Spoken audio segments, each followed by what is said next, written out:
Welcome back to our live broadcast of Government Information Service, the Year in Review. And we are now moving into infrastructure. And our guest to discuss this, we have with us Dr. Anselm Latouche. He's founder and president of the Creative Group of Companies. And we have Desmond John, a member of the Sunrise Construction Limited. Yes? Welcome, gentlemen. Let me start with you, Dr. Latouche. Construction. 2020, what percentage of your plan, I mean, as you look at the sector, as you look at construction generally, from where you, as a businessman, business person, what is your view on it? What, in your view, was accomplished, and what were the challenges in 2020, as you see it? Good evening, everyone. Byron, to answer your question and to put it into perspective, I think we should start from the ending of 2019. Because unless we do that, I don't think the viewers will get a fair chance of understanding 2020. Mm-hmm. So I'll start by saying that in 2019, the construction sector had positive growth and provided high level of employment for the professionals in that area. There were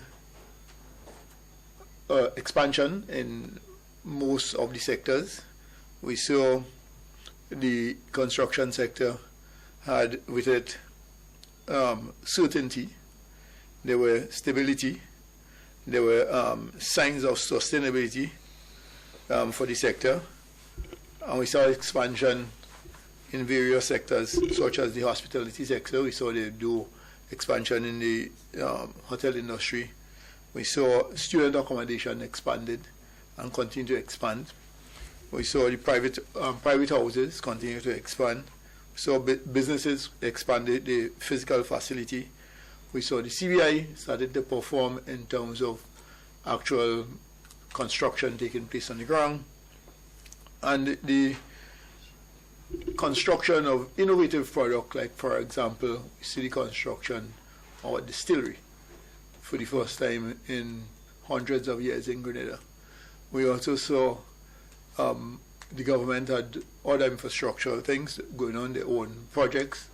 We saw the telephone sector expanding. Mm-hmm. And many sectors in that area expanded. Most of these projects then spilled over in 2020. So projecting for 2020 with all that I said here was very easy. You had a clear sight, you could have made a plan for 2020. Right. And so I think everybody in the sector came in to 2020 with high hopes.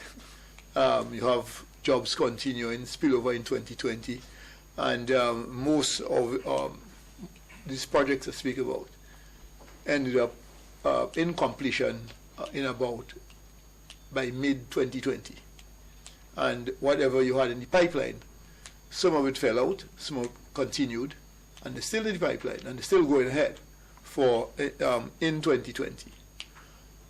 Now, when you reach to the first quarter of 2020, as we all know, COVID came in. COVID affected all sectors of the economy. Consequently, the construction sector had to shut down. The country shut down. The sector shut down. And production stopped. Everything halted. That increased costs. And the providers, the contractors, the investors in the business, both owners and contractors, we all had the responsibility of bearing additional costs. We have workers that we now have to determine how we treat to them and to give them some form of living. And, so it was a challenging time. Now, what we also saw is that a high level of uncertainty came. So the investors and the potential investors started rethinking the projects, started rethinking what it is they're doing, the timeline. And from that aspect, ended up with a lab.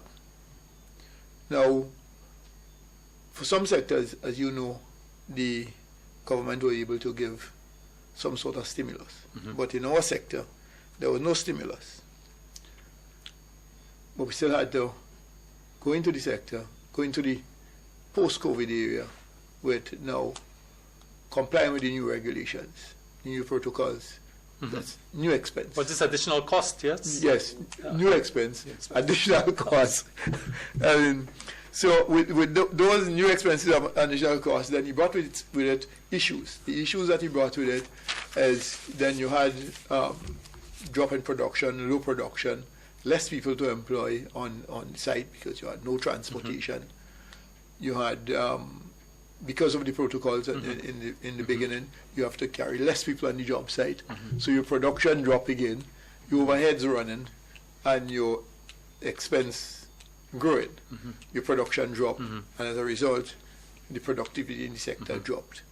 Opportunity for employment was there, and then start dropping because of the fact that jobs finish between that time. So that takes a natural course when it comes to the point that jobs that you had spill over from one year to the next, which really natural finishing. So you had projects like Royalton complete, Silver Sands complete. You had the some jobs that inside the university completed.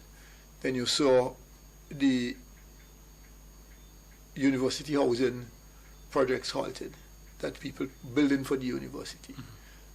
They continue to struggle. Does it remain on halt, these houses, these projects, or given the state of the SGU in terms of the uncertainty? Right, so some of these projects continue to go and working towards seeing what will happen. And we'll talk about that in the next phase about going into 2021. But so we still have some activity going on in that sector. But by and large, what you had here was with this reduced workforce, increasing costs, and the industry and the players in the industry, the leaders in that as employers like, well, DJ and I, and all the other people that is in the sector, we have to tag along, we have to go along, and we have to end up functioning, accepting all those things. Between that, I must make one important statement. We saw for the first time the government engaging the sector in terms of planning for reopening the sector. And it was constructive engagement and genuine participation. So they had our participation and figure out how to open the sector. So the Ministry of Works and the people in our department, with the engagement of that sector, we saw a new public-private sector relationship come out of that and play out very nicely in terms of creating safety and the regulations for going out on site in a practical manner. Practical manner, yeah. Because you know most times. Let me ask Brother John. Of course, you're a private contractor. In terms of your company, 2020 clearly, as we heard there, was focused. There was a big aspect of the economy, growth of the economy was focused on constructions. One of the issues in construction had to do with qualified labor. In your business, is it adequate? Is there training taking place? What's happening there? Do you have the resources to do the construction? Do we still have to depend on overseas talent in terms of doing in the construction industry? Good evening, and good evening to the viewers. I must say that I feel particularly privileged to be on the same panel with Dr. Latouche, the stalwart in construction. We have been working on training for a very long time. The strength of Grenadian skillmen was still based in masonry, bricklaying, and rendering. We have very good carpenters, but as you go up the scale to B level, A1, joinery, then you get less. What we have been doing over the last 15 years is that as we got work permits to allow the other regional skilled joiners and carpenters and other skilled people to come in, we made arrangement with the Ministry of Labor that part of the input will be on-site training. So whenever we got work permit agreement to bring in skilled joiners, carpenters, and high-skilled people, we always stuck below them some of our local people. So the next time, we will not have to get a next permit, but we will. A lot of construction, a lot of these projects are, many of them are financed by international or regional institutions, so the procurement process is transparent and it takes on board sometimes regional, even international competitors.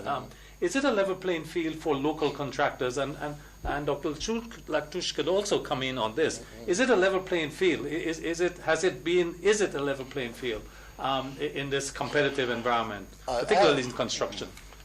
I will respond that way, in that because we're a small island, sometimes the pre-qualification states that show me 6 projects of a similar nature at a value of $21 million that you have done within the last 5 or 6 years. Very few contractors in Grenada can have that record. So what we have been doing, having joint ventures with the regional contractors or the international contractors, and you let them come. And their presence, we'll take the training, so the next time they are coming around, we are now pre-qualified for bigger jobs that we were not pre-qualified for before.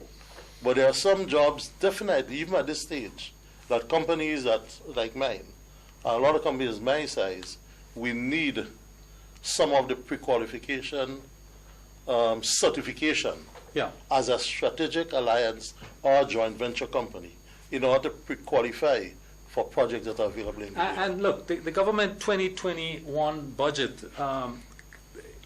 not indicates, but point directly to the growth that we're projecting, the government is projecting in the economy, is going to be led by construction.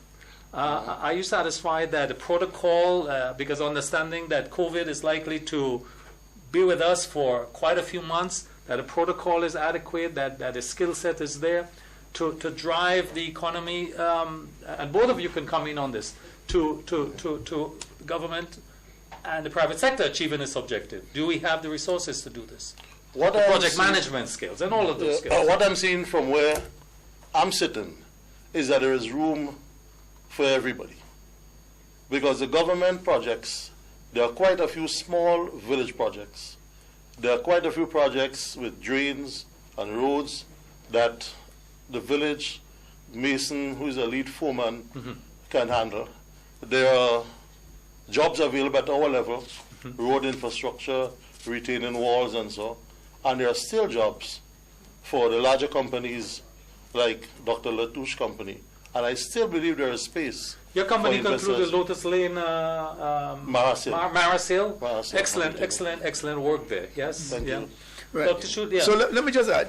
And to start with, at the point of asking the question of the players, what I believe we should be doing in the sector in Grenada to create an even playing field.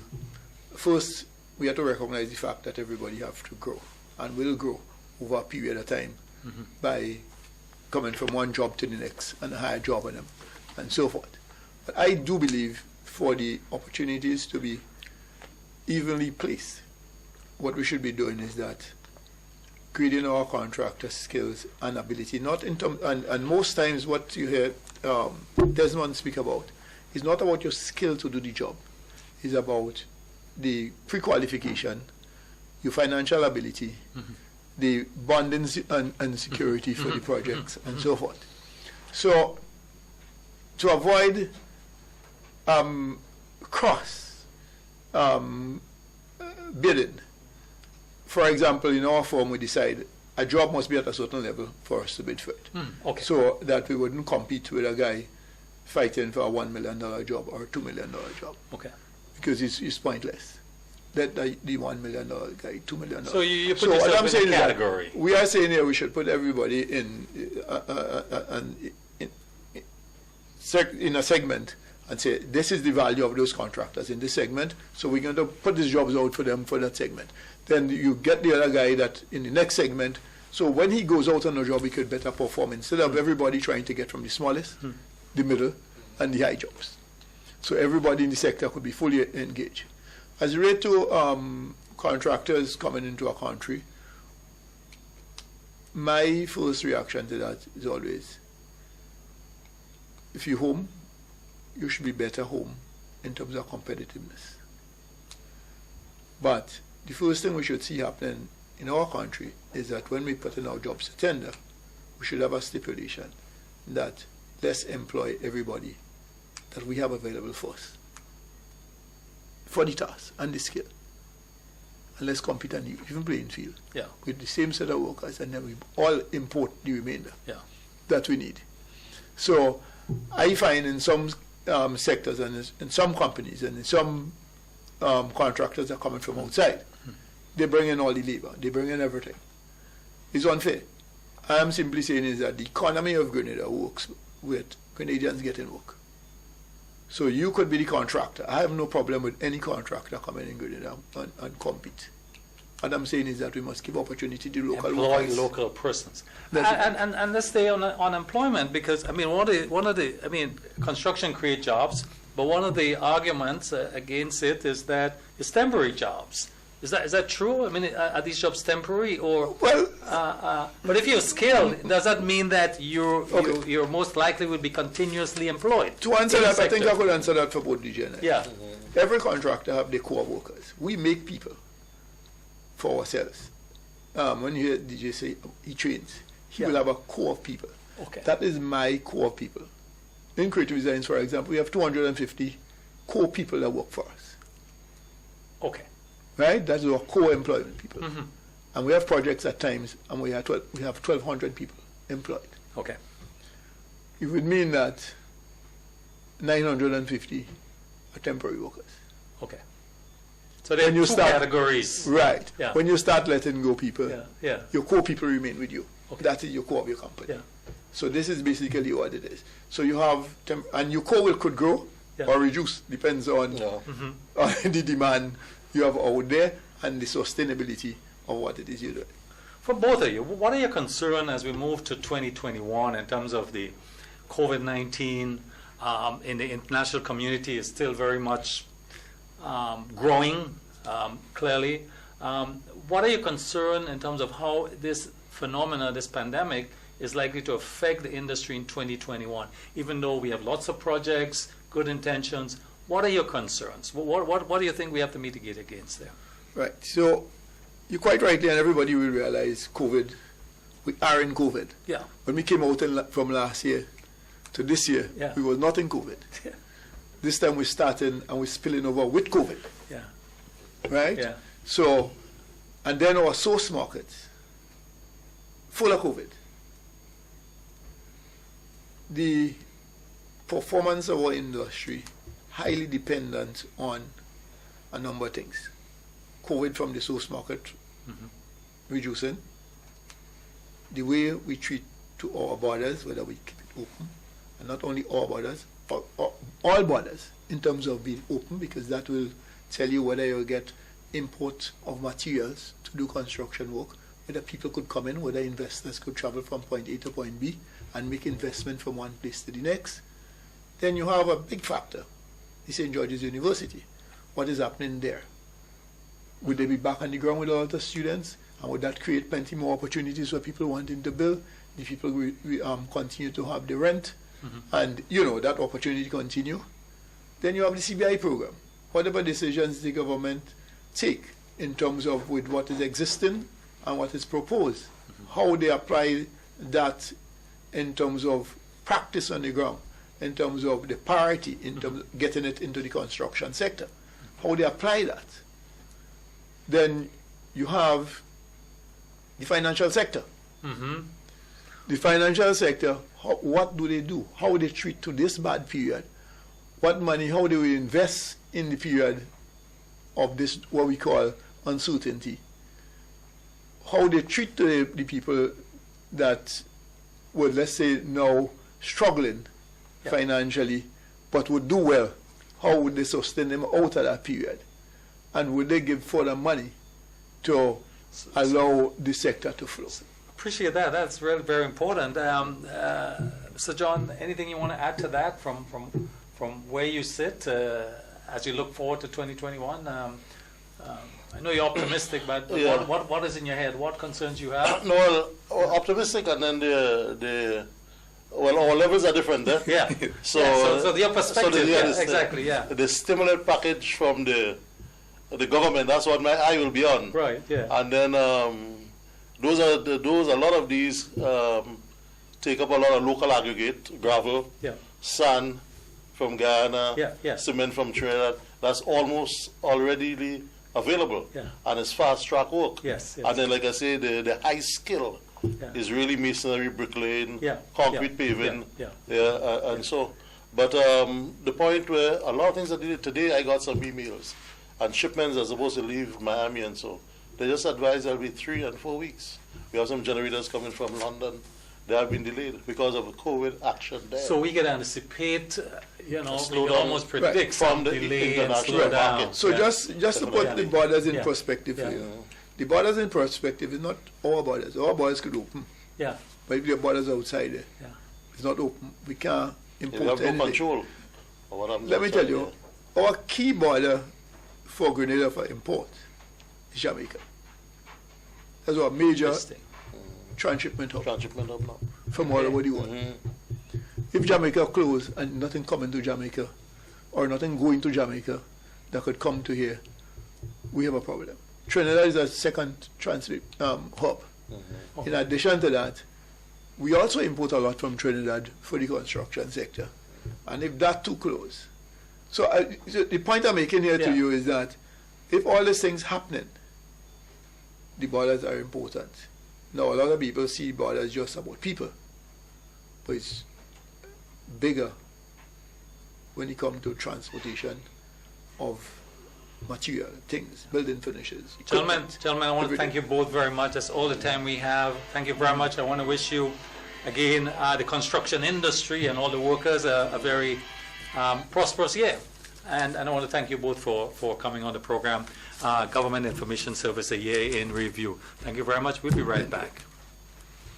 2020 has proven to be one of the most challenging locally, regionally, and internationally, forcing governments to introduce stringent measures to safeguard human and financial resources in the face of the growing COVID-19 pandemic.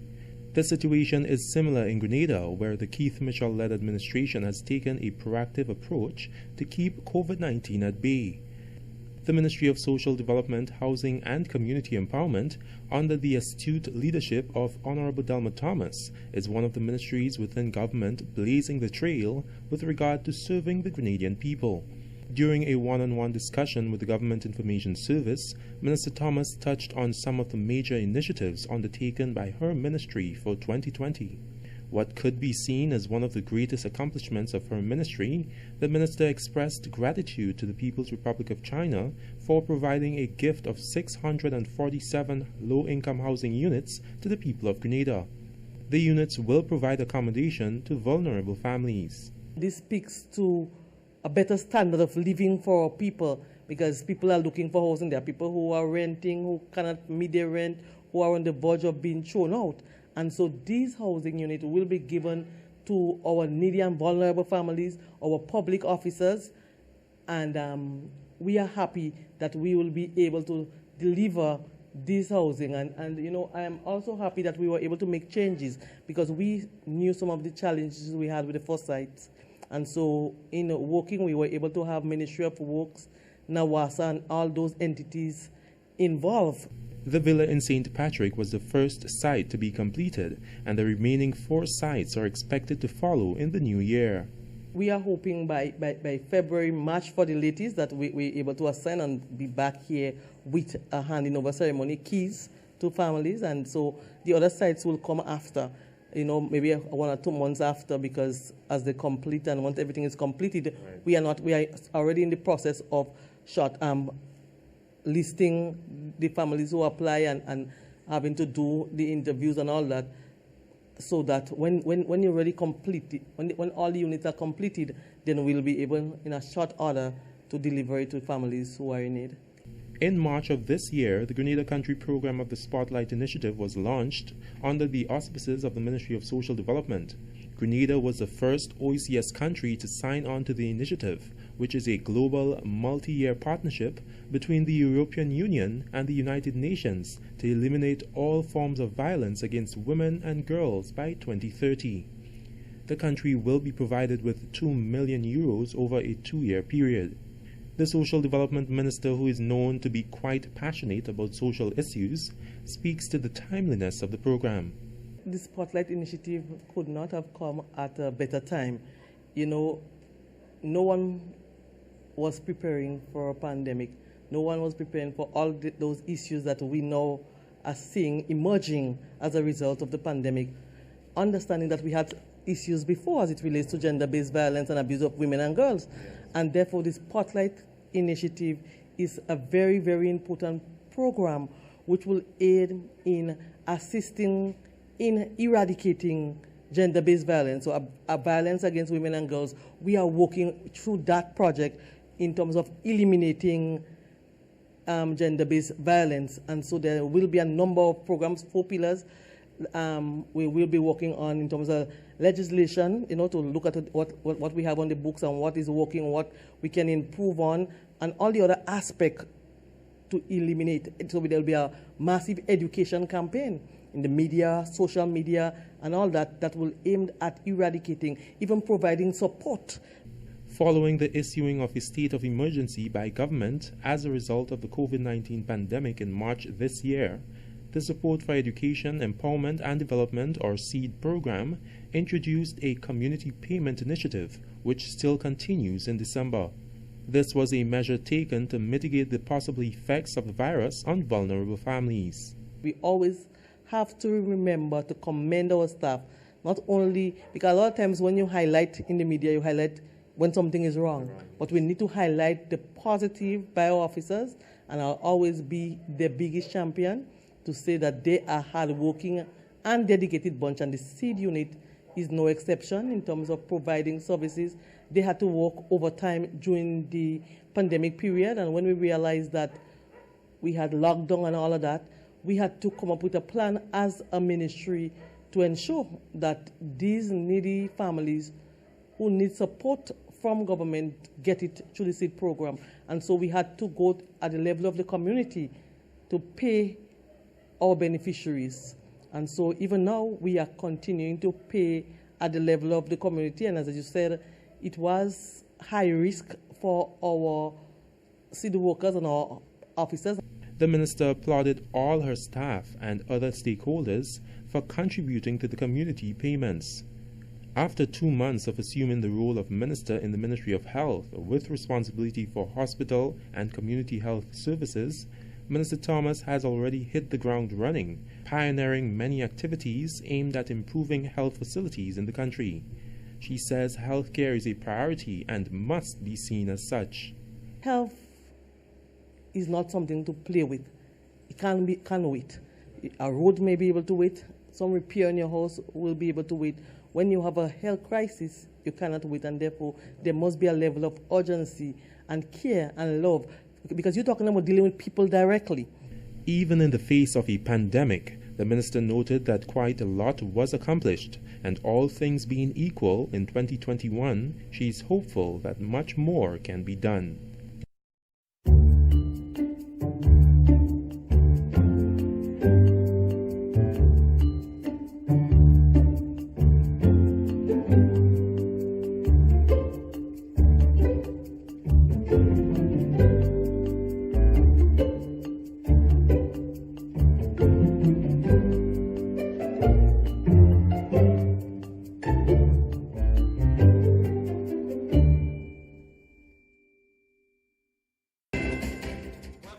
Viewers, and of course we hear this, we live broadcast Government Information Service Year in Review.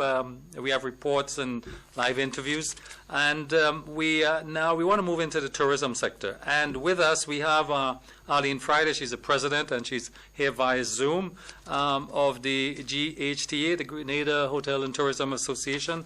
And live in studio with us is Curl Hostialica. She's the acting CEO of the Grenada Tourism Association Authority. So welcome, Curl, and to this review. And of course, you tourism 2020. It's like, where do we start? But of course, you started the year very with great optimism. And where are you now? Where are you now? What has happened? What has been the impact of COVID-19 on the sector? Well, as you rightly said, Byron, we started on a positive note. The numbers were starting to climb quite nicely, January and February. And of course, then March came. This, of course, had us, ensuring that we found a strategy to move forward. And what we did, we did three main things is what we did. We looked at strategic campaigns that we were able to deliver. And of course, we delivered those considering what was happening in on the global market in terms of the trends, the fact that the new visitor profile was evolving at the time of the pandemic and then during the particular period. And so we needed to look at that. We needed to understand that the new visitor profile, what that meant, that they meant care and attention, that there's a new value in terms of the currency when you're talking about tourism and tourism travel, and also the importance of market intelligence in terms of making those decisions. So, spearheaded by our Minister for Tourism during those months, we needed to look at strategic campaigns, like I indicated, and we looked at the first one we did was the hashtag Grenada Dreaming. And that was really, really something that from the World Tourism Organization, understanding that there was a shutdown, understanding that there was a contraction, that, we needed to have visitors dreaming of tomorrow, dreaming of the destination, pure Grenada, the spice of the Caribbean. And so, that was really important for us to start with. And then, of course, we rolled into the fact that, look, we needed to ensure that the Grenadian economy continued to thrive, that the sustainability of the economy also was moving. And so we launched the Paradise at Home campaign, which is a domestic campaign. And that was very, very critical, especially in terms of what was happening locally, but also in terms of what was happening with Carriacou and Petit Martinique as well, in terms of moving that trade, ensuring that those lines remain open as we visit friends and family, and of course being able just to take a vacation and do that. So that was also very important for us. And then we would have moved along in terms of the Just For You campaign, and looking at a region, understanding that there were changes in the state of play in terms of what was happening with the virus, with the pandemic, and seeing exactly where our potential and opportunity was in terms of that coming. So the region was our focus, but of course at the end of the day, it's the worldwide market. It's understanding that people still want to travel, and doing that as well. So of course we did the campaigns, and then we rolled straight into understanding that we needed to have a reopening strategy, so which formed part of that. And so of course the protocols were developed, the Pure Safe Travel stamp was developed, and that was a whole movement, because this now ensures that the tourism stakeholders, when the potential visitors see that, they understand that everybody comes within a context of what needs to happen to provide COVID readiness and COVID smart tourism guidelines relating to health, of course, at the different facilities, be it the accommodation sector, transportation, be it yet an attraction. So we needed to look at those things and implement those things. And so those things have been done. And of course, we trained over 2,500 tourism stakeholders, from the health So you used this perspective. period to upgrade skill sets.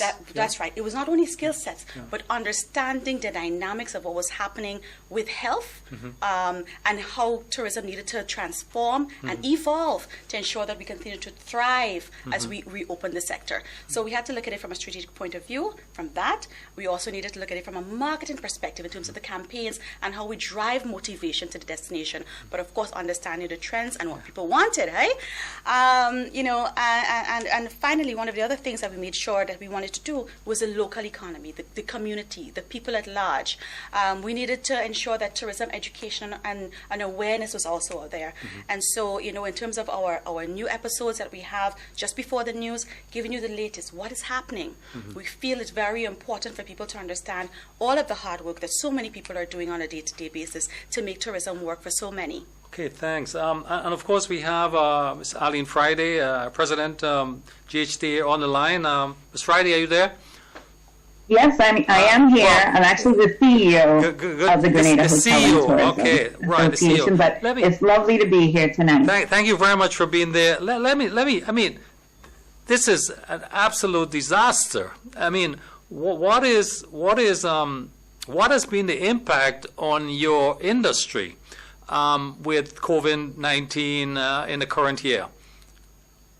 Well, you can only imagine. I mean, as Curl so rightly stated before, we started this year off strong as ever. I mean, everyone was so full of optimism. Everyone was anticipating an amazing year. Then the bottom fell out. And basically, just like everyone else, it became, what do we do now? We all had to kind of gather together and try to figure it out at the same time, and we continue to do so. This has not been easy at all. It has been challenging, to say the least. Hotels trying to figure out different ways to maintain operations while trying to pay staff, while also trying to maintain safety among staff and the community. So it's been a balancing act this year, and also trying to equip ourselves in terms of how do we handle protocols, how do we handle safety, and how do we remain hospitable despite it all. Because we are known for being a hospitable island, how do we do that to our guests while ensuring safety? So it's been challenging, but at the same time, I think that the industry has basically discovered different innovative ways to stay afloat. They have discovered different ways to be more technologically savvy. Just the fact that I'm here on Zoom talking to you now, I mean, is a clear indicator of what basically we've all had to do, learn different techniques to one, stay together, to stay optimistic, and to stay afloat. So it has been a challenging year, but I think we are trying our best to manage it through. Of course, what comes to mind here is the impact on people. Hundreds, thousands of workers have been affected. The government in the early period of the pandemic provided support. How useful was this support to the industry, particularly the workers affected? Well, it was extreme. It was an extreme help. Again, it's to have something versus nothing. I mean, I know of other islands that where workers did not receive anything. So we were grateful for economic support, and knowing that the very little that we received, I mean, it was just like, how do we basically bind ourselves together and use that in a purposeful way? Although, yes, we can say that, okay, the monies were, somewhat limited, but you have to understand the situation. And we understood the situation of the government. We understood the nature of what was going on. So we had to definitely be grateful for what we received. Thank you. This question is of course opened. One of the things we observe in the tourism sector is that, in fact, some person says it's fickle. What we see is that whenever there's an international crisis like the World Tower, various, it affects us, and either the cruise ships or even during the Grenada Revolution, whenever there's major issues, tourism sector gets affected. And some of the one of the arguments about is that there's too much, it's imbalanced, that we need to balance the economic sectors vis-a-vis agriculture and tourism, that tourism seems to be getting more of the resources. Is this a fair statement that we overemphasize in tourism, given its fickle nature and the ease in which it is affected, given its international relationship? What I would like to see is that, based on what you're indicating, that tourism is fickle. But what I would like to see what I would like to indicate is that, Yes, tourism, is fickle, as you indicated. But what I would like to indicate is that it really is resilient. And why tourism is resilient is because it has so many parts. And the parts connect so many people, is the reason why I think that tourism and the people in the tourism, the competitive services, the different tourism businesses like the banks and the car rental agencies and the insurances and the public utility companies, all of those things form part of what makes tourism happen. So when you're talking about if tourism is more important than the other, really and truly, tourism depends on all of the pieces to make it happen. And as a result, this is the reason why I talk about the fact that tourism really is about resilience. Tourism will rebound. We're actually seeing those numbers starting to rebound. We actually did a willingness to travel survey, and then we actually just off the press today, fine-tuning those results in terms of, are people motivated? What is that motivating factor that's going to, the people want to come back to Grenada? And one of the top things was that cultural experiences, escaping to come to family and friends, a romantic getaway, adventure, and our Pure Grenada brand really does work well towards that. Yes, it has been a challenging year, 2020. The numbers went from 0 to 91 to 500 to 1,838. And now today, we have 2,436 passengers that would have arrived for the month of December thus far. But what I'm saying is that for 2021, understanding that it will take a while. I think we need to take that into context, that it will rebound. It's going to take us a bit to get there, but it is a collective approach. Well, of course, the other point, of course, and Ms. Friday, please, you could come in on this question also if you wish. Here's a situation, every country is anxious to get back to norm or to continue, because there's so much persons depending. Livelihoods matters. And again, we talk about the balancing of lives and livelihood. Lately we heard about the issue with the protocol. Was it standard? Was it not? I mean, what is the industry position on this going forward? How do we approach 2021 to avoid the recurrence of such incidents? Ali's going to go. Okay. Anyone. You wanted to go first? Okay. Yeah. Ms. Friday? Okay, yes, I'm here. Fine.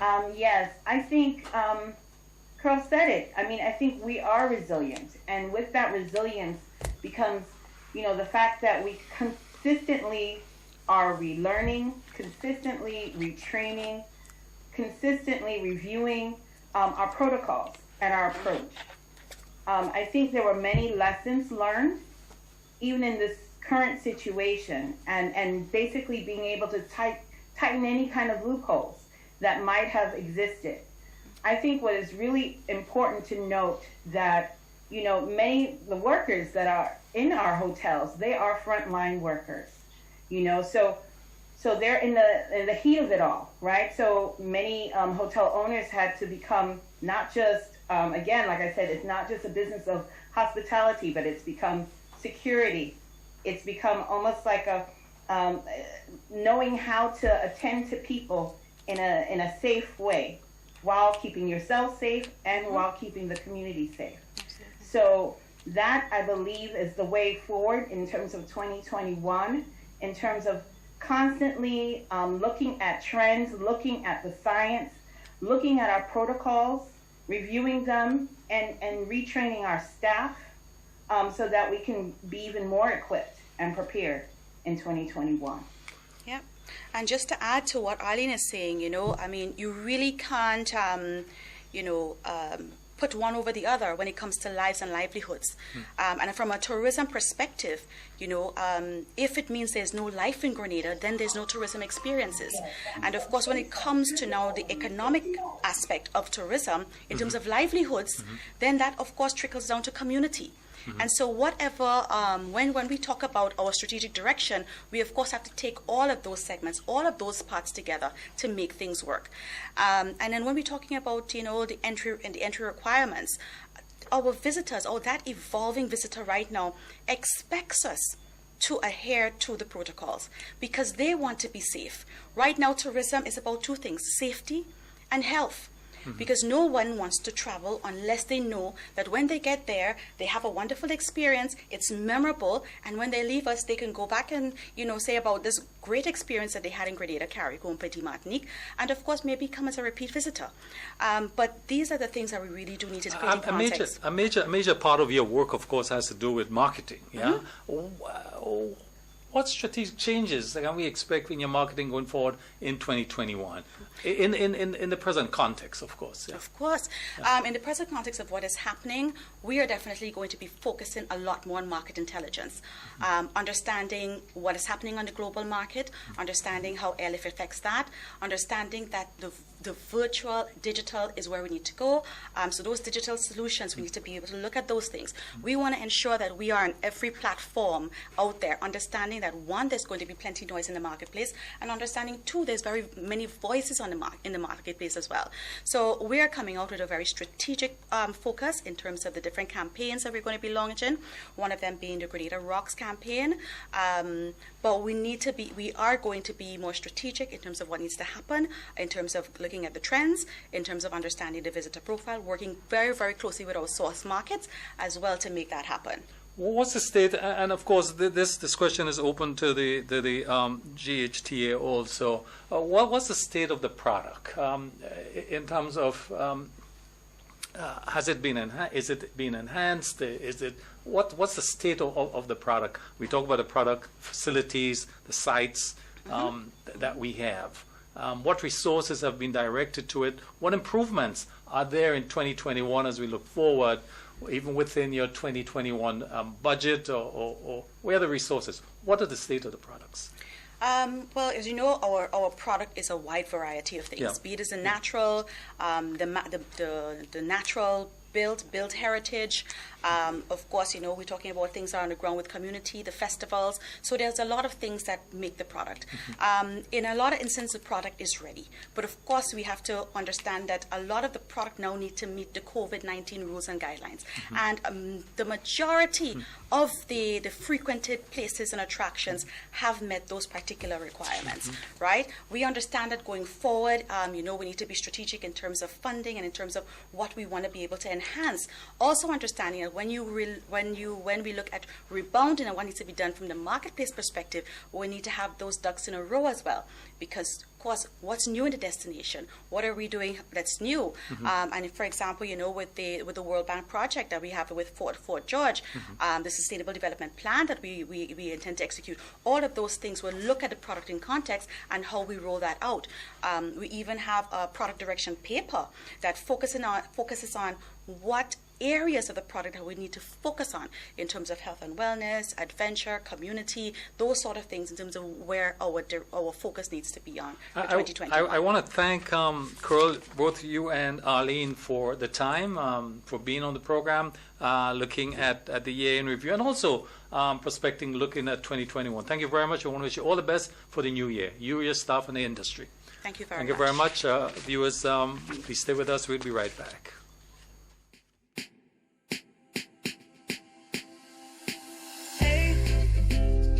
You run away en masse today. You see everywhere you go.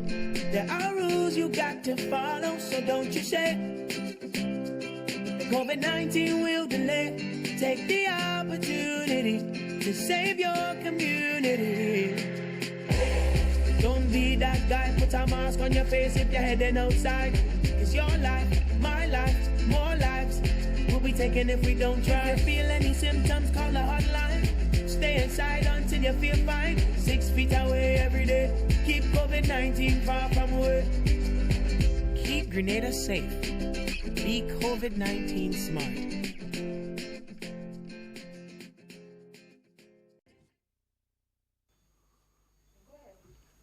Welcome back, viewers, to our live broadcast, Government Information Service, our year in review. And with us now, we have the Minister of Finance, Honorable Gregory Boeing, and our Prime Minister, Honorable Dr. the Right, Dr. Keith Mitchell.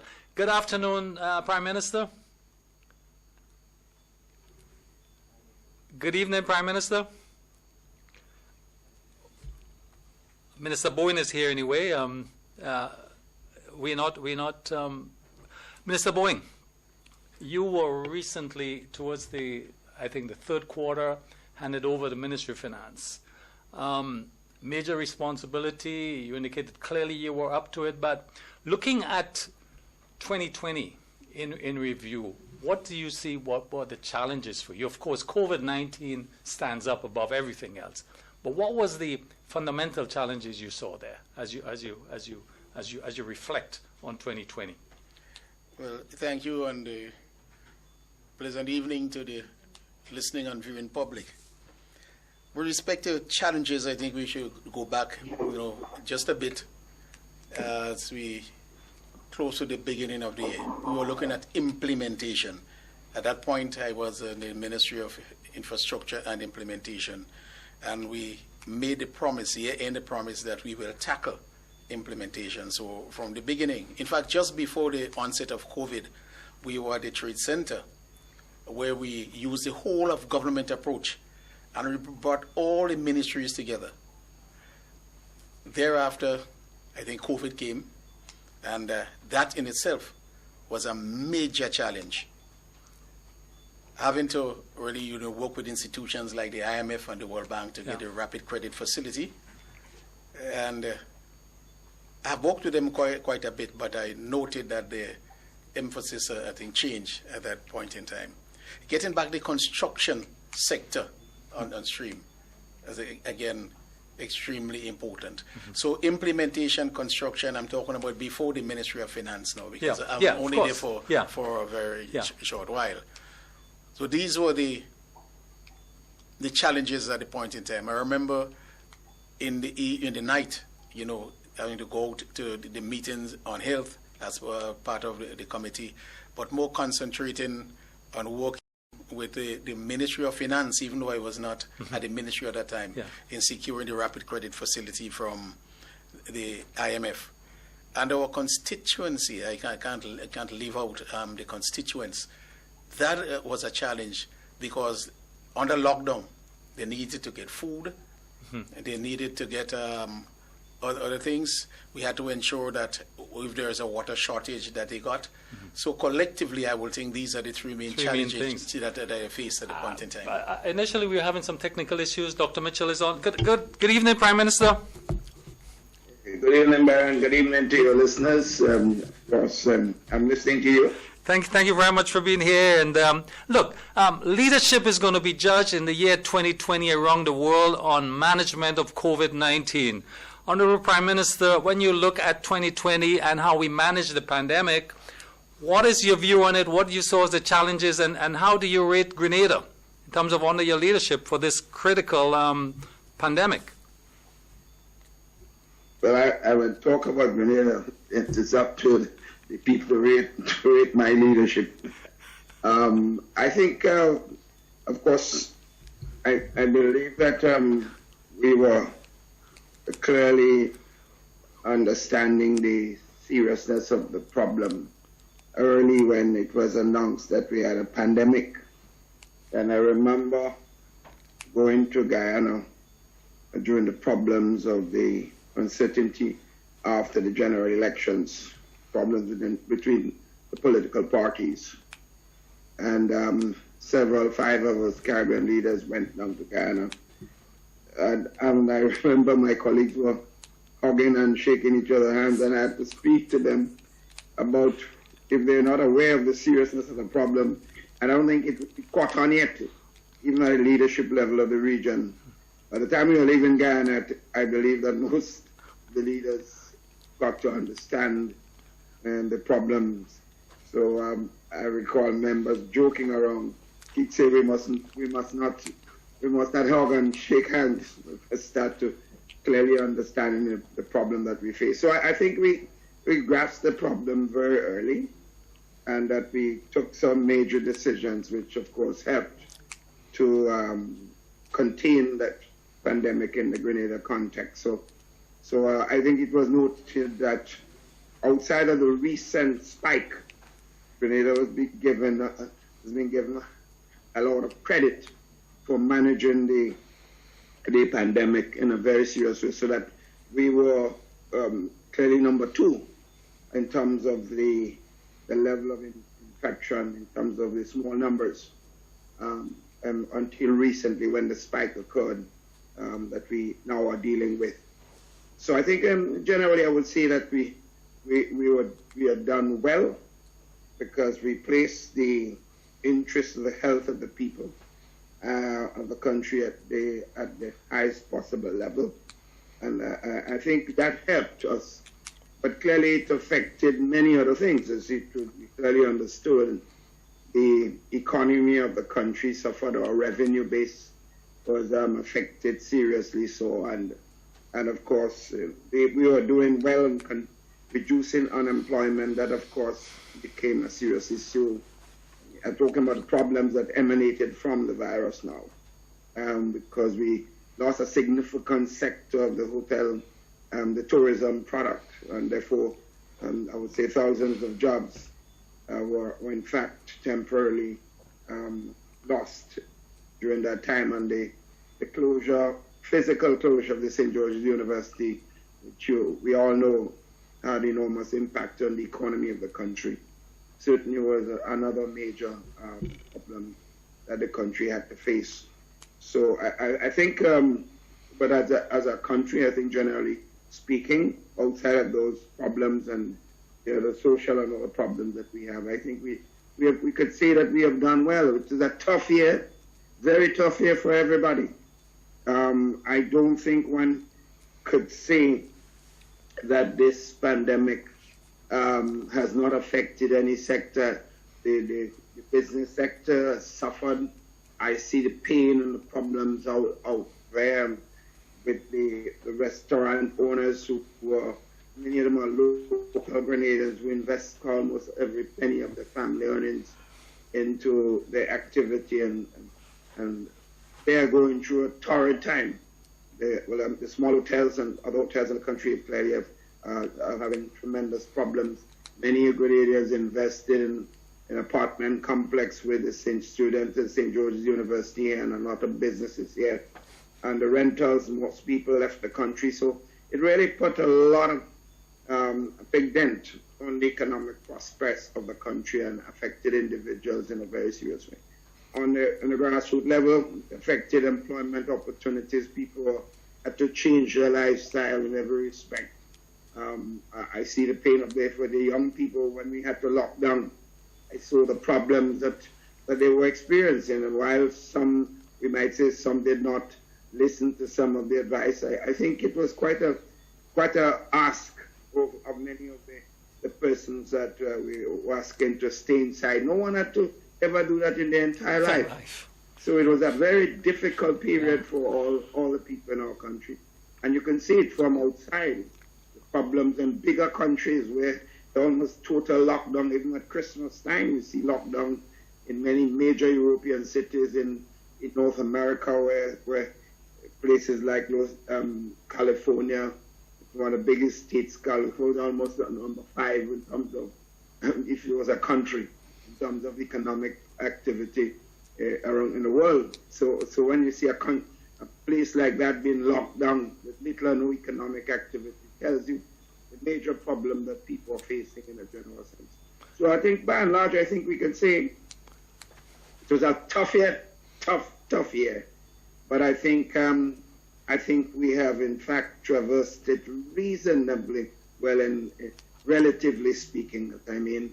And I think certainly with the vaccine possibilities now emerging, I think we hope and pray that next year we can see we pass it. But by mid-year, I suppose by then we should have some serious activity as far as vaccination of the population. And hopefully by the end of next year we can go back to a good level of what we used to be. I don't see us getting back there totally to the pre-COVID period at the end of next year, but certainly I think we'll see better prospects in terms of the emerging again of the social life of the people as it used to be. Yeah. One of the issues, of course, that happened in the government, you had a reshuffling of the cabinet. Of course, the Prime Minister moved from the Ministry of Finance, and Mr. Bowen, you are now the Minister of Finance. The budget announced earlier this month talk about major initiatives in terms of projects going forward. There was a lot unknown in terms of the financing aspect of it.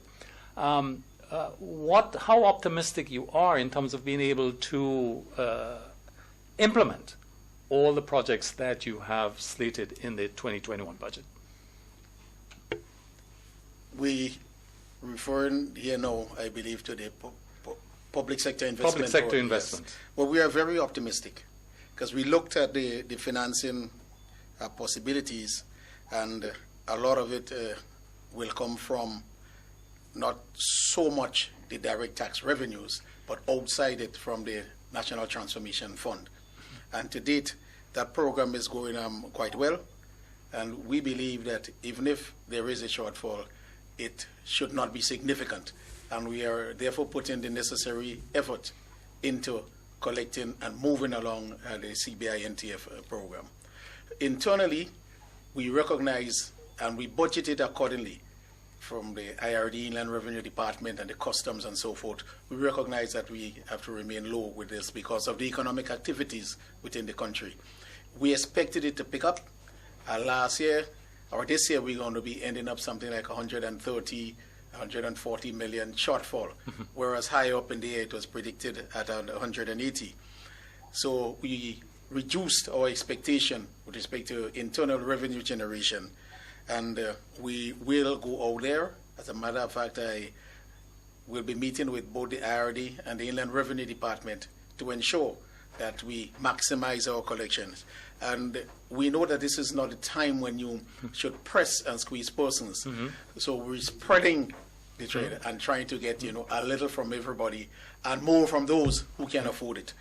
It will require a lot, but part of the solution is asking the statistics department to measure and track metrics.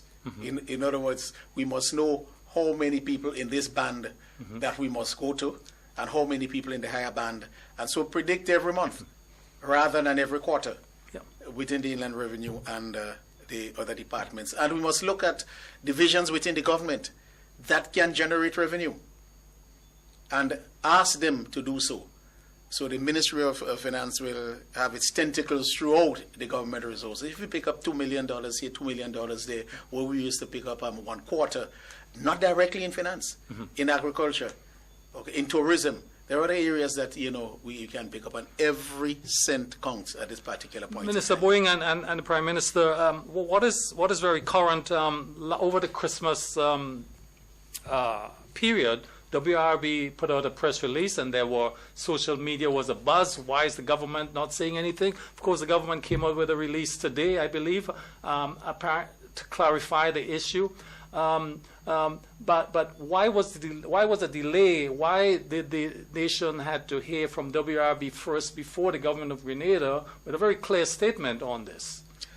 As we articulated in our statement, and I said, and I heard a radio program repeated it, why they had asked a lot of questions during the period, and I indicated to them that we have agreement that we will not mention anything during this period. And that is so. There is a framework agreement which mandated that no party should speak about the negotiations, should speak about the arbitration and anything that's going on, at present.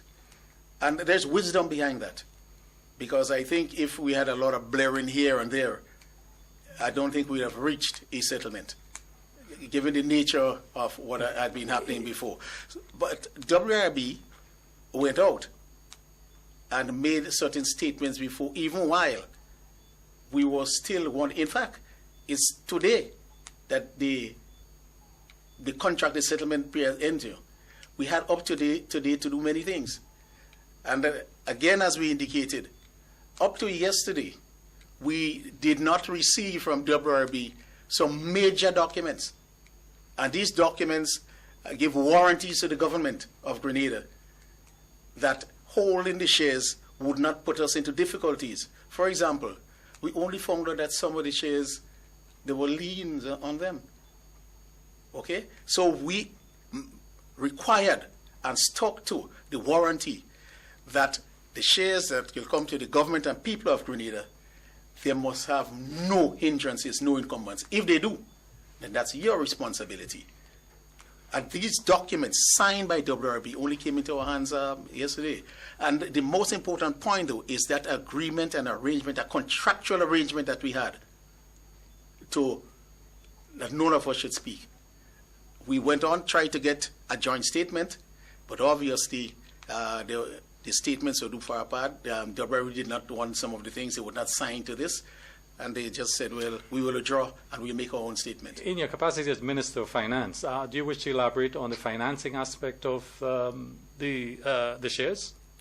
The shares was financed by the government of Grenada. Yes. Okay, that's fine. Yeah, that is fine. And I think if you want to go further, yeah. Did we get it from a particular third country? No.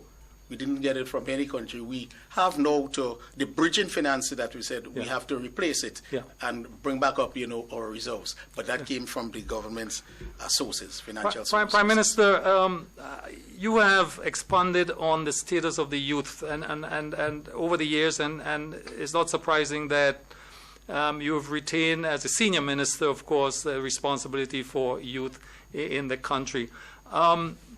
What is the future? What is your plan? How do we, and I mean, these are the statistics. Is there that the youth unemployment is significant relative to the national average? But what are the specific, what are your strategies? What are you thinking about in terms of dealing with the youth issue going forward? Before I address this, I think the issue of energy and the whole transaction that you asked the Minister of Finance about is crucial, because that will impact on all aspects of development, and it certainly would affect the opportunities that we can make available for young people and for people in the country as a whole. I don't think there's, in certain quarters, there's an understanding of the major problem having your national security asset, electricity, in the hands of a family foreign business that sees profit as the fundamental aspect of their management of the corporation. I don't think it is understood in the 21st century. How can you have any institution that control the energy of a country, a private business, a country, with the kind of conditions that they had, where they can raise prices as they wish? The Public Utilities Commission was a non-entity in the process. The facts were that we could not, the agreement signed, the fundamental problem, the agreement signed in 1994 by the previous government, the NDC government. They should be ashamed for a government to sign such an agreement that give away literally the birthright of the people of a country to a foreign private family business. It was unfortunate, and I don't know any Grenadian. I don't know whether you call your name NDC, NNP. It does not matter. This is the birthright of the country, and I can't picture anyone seriously telling me that this can be right. One could go back at the Hanson when I spoke out in 1994. I was a lone voice in the Parliament against this arrangement. The formula used, we were able to dissect the formula. As a mathematician, we were able to dissect the formula and show that the price, the ability to final formula and prices was going to be always in the favor of the WRB company managing. And the country, the people themselves did not have any measure of control. So as you can see, every little business, the manufacturing sector in the country was affected. Many of them could not survive because of the cost of energy. The hotel sector, I don't know how come many of the hotel sector who talk privately about how this energy cost, electricity cost was killing their business, have not said a word. It's amazing. I'm not a hotel owner. I'm just only protecting the people of the country. I don't have any big business that I have to worry about the price of electricity. I'm just a consumer. But it's unfortunate. This thing is extremely bad. And therefore, the fact is, we are where we are today. I heard some people commenting, and I must speak to this, commenting that why we had to buy back. And we are giving the impression as if the government is the one that initiated buyback. The government did not initiate buyback. The terms of the agreement signed in 1994 stipulated that any change on this bad deal, any slight change, WRB will enforce the buyback clause and force the government to buy back. We didn't have a say. We never wanted to take back electricity company with the kind of cost that was involved, given the COVID situation and the country's financing. We didn't want that. But the law and the agreement passed in 1994 stipulated that we must do so. So I don't know anyone could seriously be. We should be praising the government, praising the fact that today, that the country once again, like Dominica, St. Lucia, St. Vincent, Barbados, Trinidad, all of them have control. Whether it's private sector involved, but this, at least the Public Utilities Commission has a serious say in managing and accommodating prices of this major commodity. And remember, this is a national security asset. This is not a simple asset. You could sell a bank because you have several banks. You could sell other private companies in the country that are owned by people. But the national security asset of energy costs, if you put up a solar panel in your house, you have to inform Grenada. What's up? I mean, WRB, this is craziness. And I just wanted to speak to that. To talk now about youth unemployment. So if we have, as we have now, I have made it very clear, government has enough business that it's supposed to manage.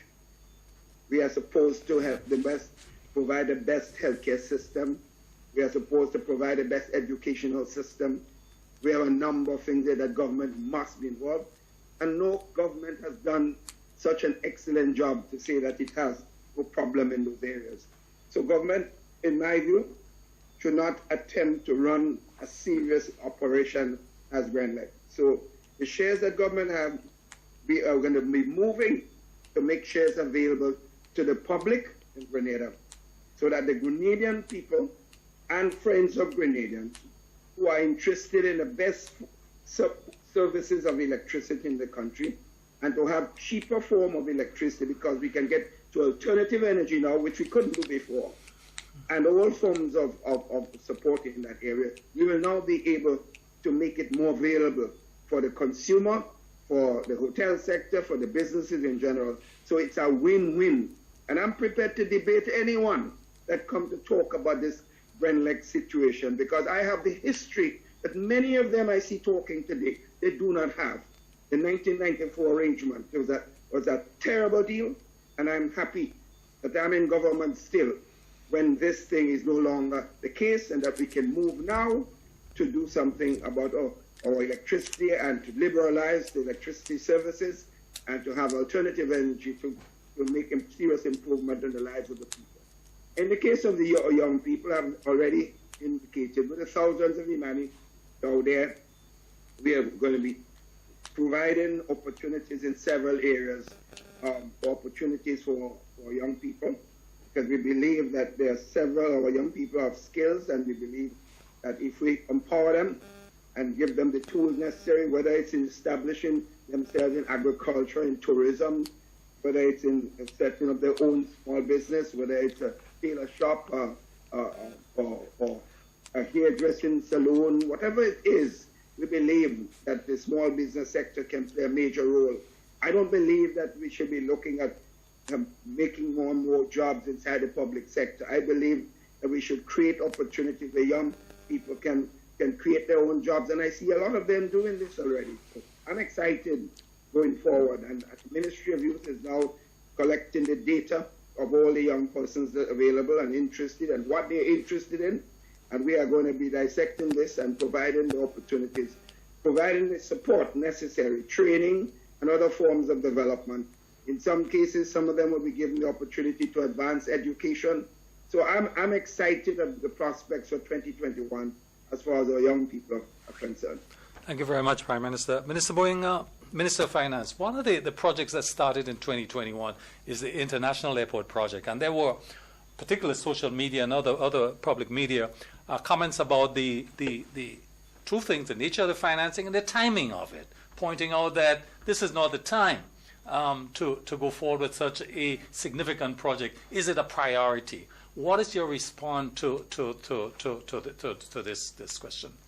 Well, the persons who ask it must have an ulterior motive, in the sense that if we do not repair the airport, it will shut down fundamentally. Do we want our airport to shut down? The airport runway has been under the microscope of the International Organization of Civil Aviation and even our ECA, Eastern Caribbean Civil Authority. They gave, the international organization gave ECA the ultimatum that we must fix our runway and we must have certain things done. In fact, the World Bank came down. And while we could repair our runways, we do not have the safety margin that is required. And that is instrumentation and certain things so that we do not fog it, but anything could happen to the pilot. And the plane must be able to land. So on top of what the funding from China will do, the Republic of China, the World Bank is putting $17 million US in order for us to beef up even further. So they're well aware of ICAO and ECA and the conditions that we have there. I do not see, as the Prime Minister said, we cannot be a Grenadian and want this airport to be shut down. Safety is critical, you know. Remember, again, what happened when the jets from the UK couldn't come because they were large and we did not have the foam? They cannot fly. So if the runway is in such a position, then they'll just simply block everything. And a lot of our fish or vegetable that go through the airport, not only tourism, but our agriculture will sink. So it is a critical project, and we cannot wait any longer. Even now with the project on stream, we have a tight timeline to meet. And that is why we're pushing both from the Ministry of Tourism and from the Ministry of Infrastructure to get this project going. I see one document came back to us today to be signed. Again, and I look at this, I said, that will bring 3 days before the project. Of course, the contractors are there and doing all the preliminary work. But we must know, in the Caribbean, in Grenada, we must know if we do not undertake the repairs to the airport, then nobody will be able to use it. You have citizens from Europe, you have citizens from the US, you have citizens from Asia coming to there. How do you think that you will want the people to land on something that is unsafe? No. So we have to do it. Besides, there is a component of the project that will build a house for transporting, a room for transporting produce. And now when you transport agricultural produce, it's security as well. Security for bombs, security for substances and so forth. This facility would allow the farmers and allow people to put your thing there. You have your electronic checks and you go through and you certify. So when you get into the US, you don't have to put your goods into a place and we say, let's see what is happening there. And you get 2-3 days with spoilage. It works for safety for people, it works for international trade, and it works for our farmers. And for anybody who wishes this not to happen, then I don't know how you call them. Okay, Prime Minister, I think this question is more to you. The question, and this issue of succession planning came up before. As you look at your cabinet, as you look at your government, where is succession planning in your scheme of things? We have succession planning because we have ministers in different positions in government playing major role. We just had shuffling of cabinet, which gives the entire team an opportunity to see different areas of government and to manage different areas of government in terms of policy. So that is also a plan for succession. The question of the emergence of individuals in the eyes of the public, because let's face it, the question of who emerges after my term has ended in government is going to be a major decision for the people, not for any specific individual. Because for me, I might have some influence, but it's going to be the voice of the people that has to be a major factor. So I am not worried. I've seen the team operate, and let's face it, the team of persons does not necessarily include only members in cabinet or in government today. You do have people outside who are supportive of the government, and there are possibilities there too. So I think the country is rich with talent, and I'm not overly worried. And hopefully I'll be around to provide advice if asked, because whoever emerges won't have me at their back for having to make some, to give advice. They would have to ask for it, and I would give it freely to anyone in government after I leave this office. So now succession planning is right there, and I'm very confident of the future of this country. Look, I mean, we have to continue with the COVID-19, the pandemic conversation, because already notice is out regarding schools in January. It's rising internationally, so the crisis remains. How, with the plans for 2021 and the present context, present situation, what confidence do you have that we have the skill set, the resources, the management ability to go forward? Well, I think the Minister of Education did advise that based on what is taking place, that there would need a little time. Still, I don't think she had qualified it. This is something that we have to decide quickly as to how long that will go. I don't assume that question of the opening of school will be that long, because it appears from indication, as I spoke to the Minister of Health today, we are down to 20 active cases, as opposed to we are fearful that we will be seen increasing. So a lot of the numbers that were tested positive have now been cleared as tested negative, and more than once. So right now we are down to 20 active cases, and hopefully in another couple of weeks. So with that situation under control, it appears to be, and hopefully with no further infection rate in the country and other factors being dealt with, I think we expect that schools would be reopened physically not long from now. And clearly I believe that with the possibility of vaccination, and we have had several initiatives of persons interested in this country's future offering to help provide some of the top vaccines available for us so that we can vaccinate a large part of the population who are interested in being vaccinated. So I think the prospects hopefully looks reasonably upbeat in my view, and hopefully it stays so. So I'm anxious to see what 2021 will be, and with the cooperation of our Caribbean brothers and sisters, I think the region tourism hopefully will see a serious change in the atmosphere as far as the tourism product is concerned, and that we'll see the creation of the jobs again back in that particular area, because as you know, the Caribbean area is a rich area for tourism activity. So many of the governments in the region and the economy have suffered enormously. So hopefully next year we'll see some serious change in a positive direction. Minister, thank you, Prime Minister. Minister Boeing, again, financing, shortfalls in financing in 2021. Again, your optimism that we will achieve the targets. What is your concern as you look at 2021 going forward, particularly where we have some challenges in project implementation, because the projects are there, the funds are there, as you outlined. What is your concern there, and what is the plan to ensure that we get the maximum in project implementation?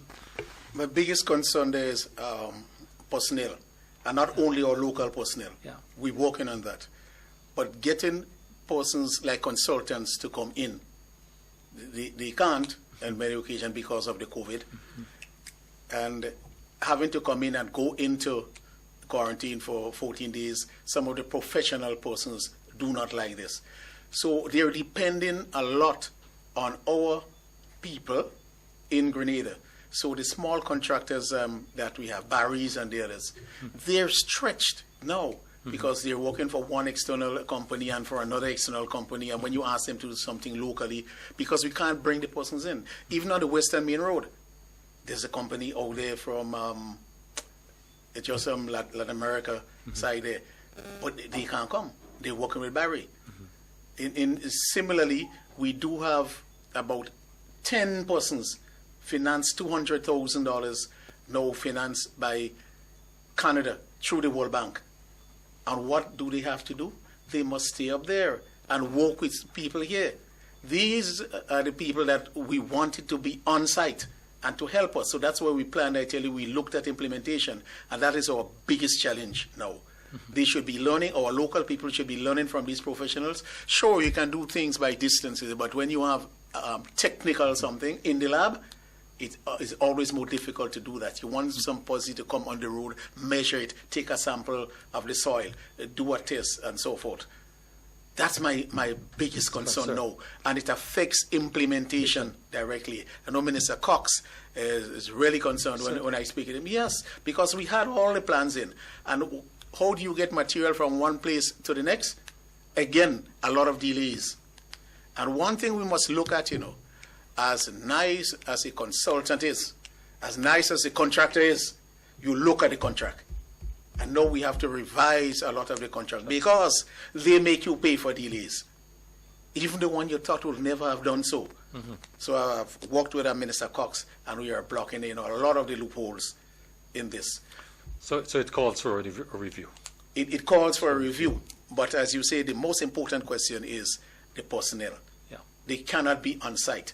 This is not something that you could do distance education to English and so. This is a project going on in Grenada. So we have challenges going forward in 2021. Yes. We're optimistic, but you say that, look, there are issues that we'll have to address as we go forward.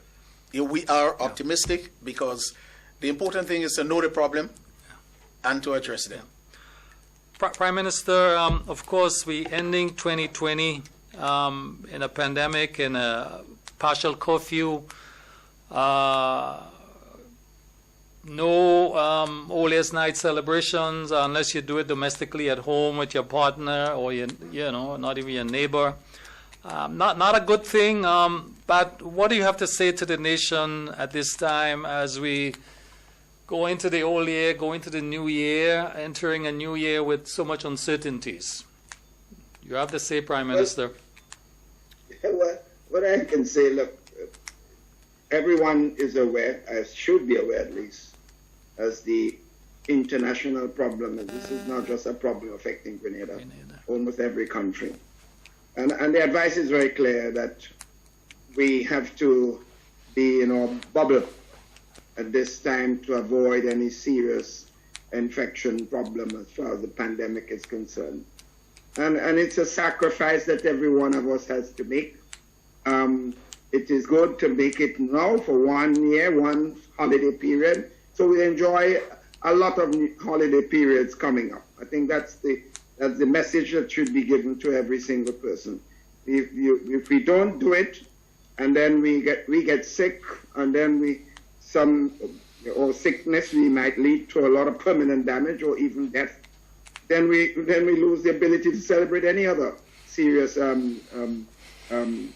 holiday period in the future. So the message is back in our crease, so to speak, in this period, and we can celebrate it in the family context or the coming of the new year. And as I said before, I'm optimistic with the vaccination possibility coming in 2021, and with the low active cases now recorded and the additional measures we have taken during this holiday period to keep people away from large gatherings where they can contaminate each other. And I think if we do that successfully as we appear we're doing so far, I think we should be ending the year on a relatively good note, I mean, relatively speaking, as I use the word relative, and looking forward, because let's face it, as I see it, we have several major projects that were announced and have started.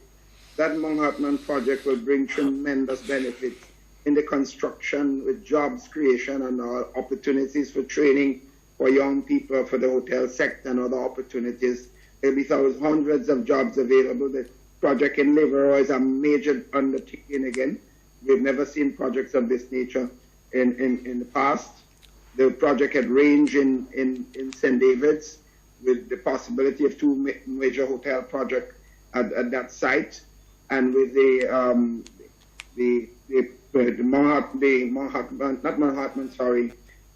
Silver Sands operator looking at 3 smaller hotel activities 2021 and onwards. With this and many other road and infrastructure projects, building projects, the public sector program, I think the prospect next year for job opportunities, particularly in the construction and related fields, look extremely good. I think the toughest problem would be the getting the tourism sector back up and running again. That would be the toughest problem, and having St. George's University back on stream. I think we can succeed in the second or third quarter next year, having some improvement in those areas. I think we would be saying 2021 should be an extremely good year as far as economic prospects are concerned. Mr. Boyne, any final comments, wishes for 2021?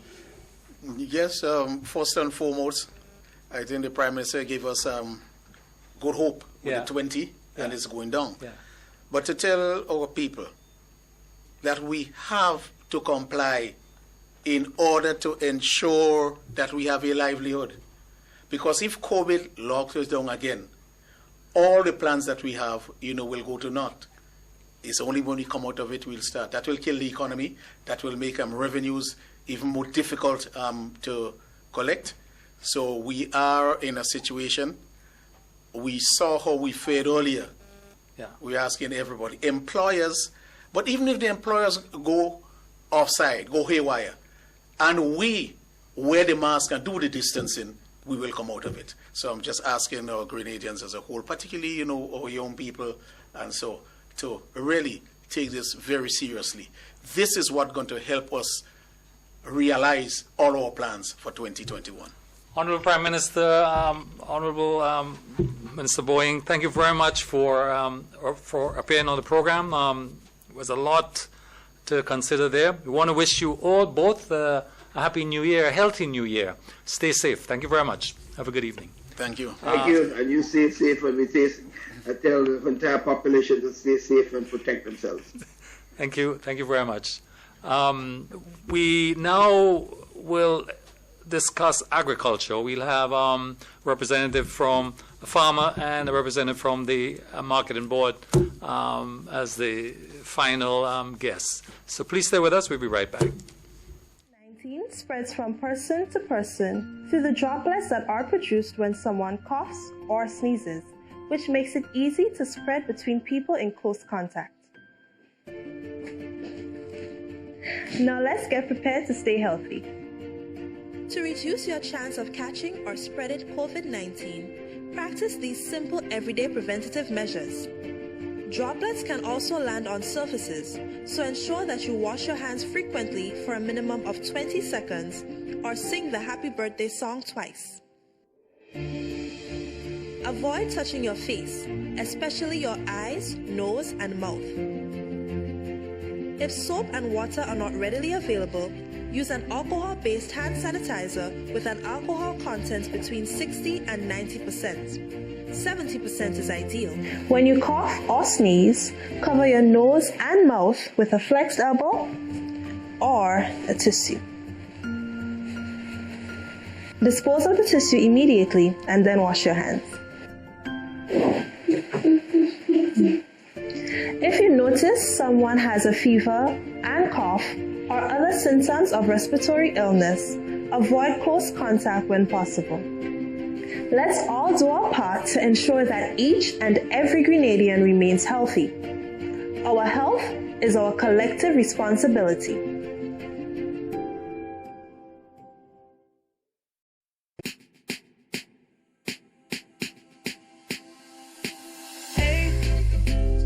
Are you gonna wear your mask today?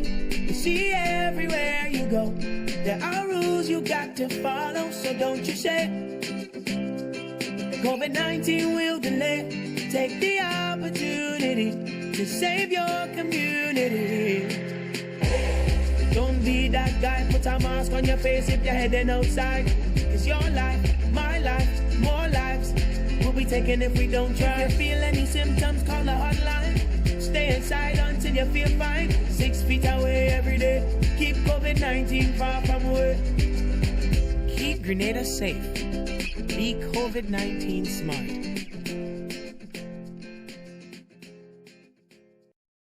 Feel good facts. Avoid the most common causes of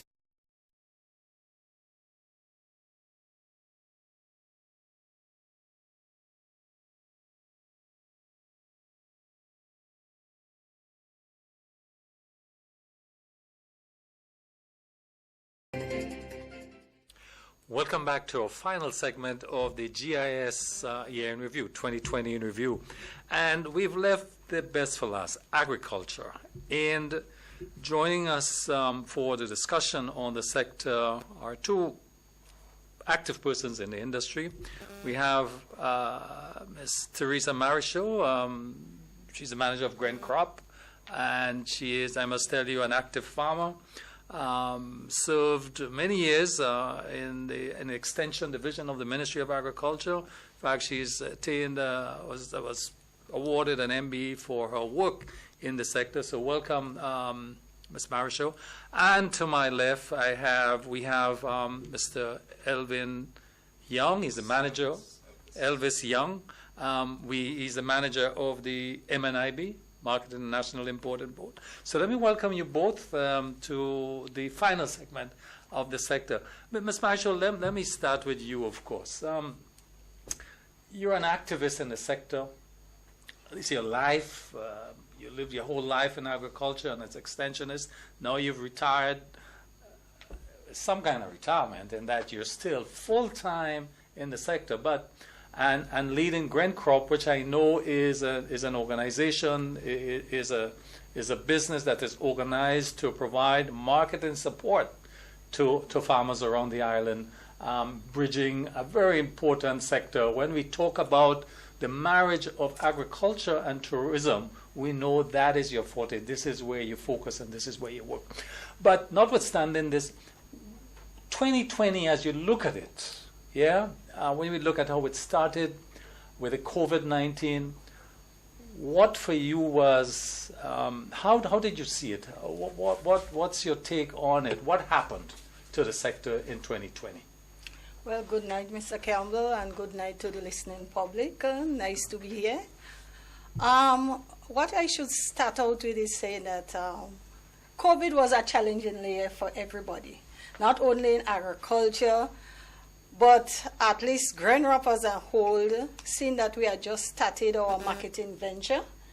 And we started with the hotels. As you know, we start with Silver Sands, then with Sanders and Silver Sands, then we with Calabash, and we have a few restaurants and so. It was challenging for the farmers because as soon as COVID started around March, end of February, March, and this was the time when farmers had a lot of produce on the ground. I could recall visiting some of the young farmers we work with in La Poultry and some of the farmers in St. David's. And when you see tomatoes, those trees just laden and tomatoes just ripen and fall, cabbage just busting, boof, boof in the field. And you wonder, could the hotel absorb all this market? Could the supermarket we're dealing with in Carriacou absorb that? No, we couldn't. But we had to try to help some of the farmers because cool room was a problem for us. So we wanted to purchase, store, because we know at some point in time we will run out of, because produce in the field, it only lasts for a certain time. And with the type of weather we were getting outside was dry, some of the farmers don't have irrigation, and so it was very challenging. But somehow we tried and we make it. We were able to be the main supplier for Carriacou, and although we had the hotels purchasing limited amount, but they still help us, because there were a lot of the foreign workers remain in Grenada, and they were the hotels, and the hotels were trying to ensure that they have food for their guests. And so was there a major loss for the farmers? It was a major loss compared it to the amount of produce that were there. Right? And as I said, we were trying to work along with the Ministry of Agriculture to utilize the chill room at La Sagesse, and that fell apart, and that made another extra loss for the farmer. It was a challenge. My head used to be busting. But what were the opportunities that COVID presented for farmers in this year? What opportunities? While you think we saw there were multiple roadside marketing arrangement by farmers came out with their produce outside, but what's happening in the sector right now? I think COVID taught farmers a good lesson, and a lesson that we were telling them years ago, and they was not hearing to it. Now farmers realize that we have to be working along with technology. We have to be working along with scheduled planting. Scheduled planting has a big role to play, because at one time you could have abundance of maybe tomatoes or peppers or so, and then you cannot have some of the other produce. So now we realize that we have to identify some farmers, which we started to do, and we have to ensure that we could put the farmers on scheduled planting, whether we have 20 or 30 farmers doing tomatoes, but you know that 2 farmers might be starting every month, whether the beginning of the month, the middle of the month, and so. And we have to do that with all the crops. And once we continue to do that, I think we will able to get ourselves from food insecurity to food security. And then the farmers now, I think, we got a lot of young farmers show the zeal to coming into agriculture. Well, I'm going to come back with you on this about youthful farmers, but I want to shift to Elvis with the MNIB. Of course, when MNIB come, because we understand what MNIB is set up to do, it's primarily a marketing mechanism, business, to assist farmers with marketing. It's an outlet that provides that for farmers, so they have a ready market for their produce primarily. But we know that in recent times, marketing board has been besieged with issues like investigations and that sort of things. But you're not the one carrying out the investigation, so I'm not going to ask you that question. I'm going to ask you, where is marketing board presently in terms of, we saw there's been a quite transition in terms of staffing. Where is the organization now in terms of to meeting its responsibility of providing that important marketing support to farmers? Okay, thank you, Byron, for having me on the program to share Marketing Board's perspective on agriculture. And let me say good night to the listening audience. Where is Marketing Board now? And you're talking about Marketing Board in terms of carrying out its mandate. That's correct, yeah. Right.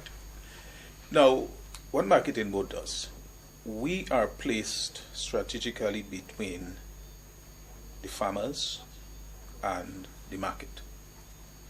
So we buy from the farmers, we store the items, and we are positioned to buy large volumes from the farmers because of the storage facilities that we have.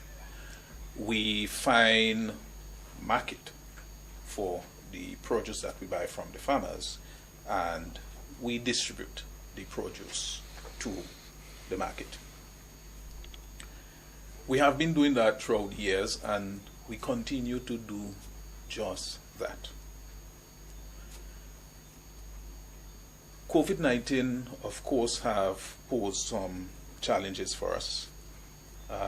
We came from 2019 with great optimism for 2020, You mentioned investigation, you mentioned challenges, and of course, marketing board have been going through a challenging time, especially financially. Mm-hmm. And 2020, we saw 2020 as the year when we would make some serious recovery in terms of the financial challenges that the company faces. The year started pretty good, and then come COVID. No one was expecting that. It's not something that anyone was prepared for. But of course, we had to face the challenge. I mean, during the COVID period, we continue doing what we set out to do and what we are accustomed doing. We work very closely with the farmers. Of course, during the early stage of the lockdown, we had some serious challenges, getting to the farm to get the produce from the farm and get it to storage. Mm-hmm. The farmers themselves had challenges in terms of, getting the necessary pass to access their farms. Yeah. Mm-hmm. And that resulted in some losses. And Ms. Marisha would have mentioned some of the losses. Mm-hmm. Ms. Marisha mentioned tomatoes. That was one of the crops that were severely affected. As a matter of fact, during that period is the area where we see the most spoilage. Mm-hmm. Okay, tomatoes. Right? Yes, tomatoes. We saw the most spoilage in tomatoes because of the volume that was coming in. And the problem with that, they came in at the very mature stage, ripe and overripe. Very short yes, shelf life. Yes. I mean, we would prefer to harvest tomatoes when they're just turning. Yeah. So you have that extended shelf life. Yeah. But we work with the farmers. The lockdown and the restriction to access the field wasn't long-lived. We were able to secure the necessary passes from the police, access the field, and procure the items. Interestingly, I mean, with COVID and basically the closure of the hospitality sector, if I should term it that way, we were expecting to be overwhelmed with produce. That didn't happen. I can tell you, between the 1st of April to the 20th of April, we purchased about 120,000 pounds of produce. Right? 120,000 pounds. And that's over about 7 days, because we couldn't operate every day. It's when the law allows us to. So in about 7 days, about 120,000 pounds. Interestingly, we were able to sell, I would say, about 98% of the produce procured during that period. So what you're saying, even with COVID, our local, and this was primarily local consumption, because you didn't have the hotel sector. Exactly. The hotel sector was not there. You didn't have the School of Medicine student there. So that's a lot of local consumption. Oh, yes. Yeah. And I have to give praise to Dr. Martin and his team, because I think during that period, fresh produce got the most publicity that I experienced. I mean, they were telling the people to go out and get your fresh fruits, get your colored fruits and consume. Right. And the people responded. So is this telling us something that as a nation we are beginning to consume more local food? Ms. Marisha, are you seeing this? Is this happening? Yes, Mr. Campbell, I think what Mr. Young is saying is very true, because I know that when we get orders from locals, because we Grenada develop a local market within the St. David's community, even to St. George's, where we were taking orders and doing delivery because we had it on our WhatsApp. Yeah. And the type of orders we were getting going and delivered to the people in Wester Hall, Chublu, Lansapin, and we were busy during the COVID time, and those type of orders is a lot of local. When housewives ordering watermelon. They want 1 or 2 watermelon. Could we get about 5 or 6 big watermelons where each about 20 pounds, so you know, and oranges. So we had a lot. We in Grenada had some very good sales, and we were very supported by the communities that we serviced at that time.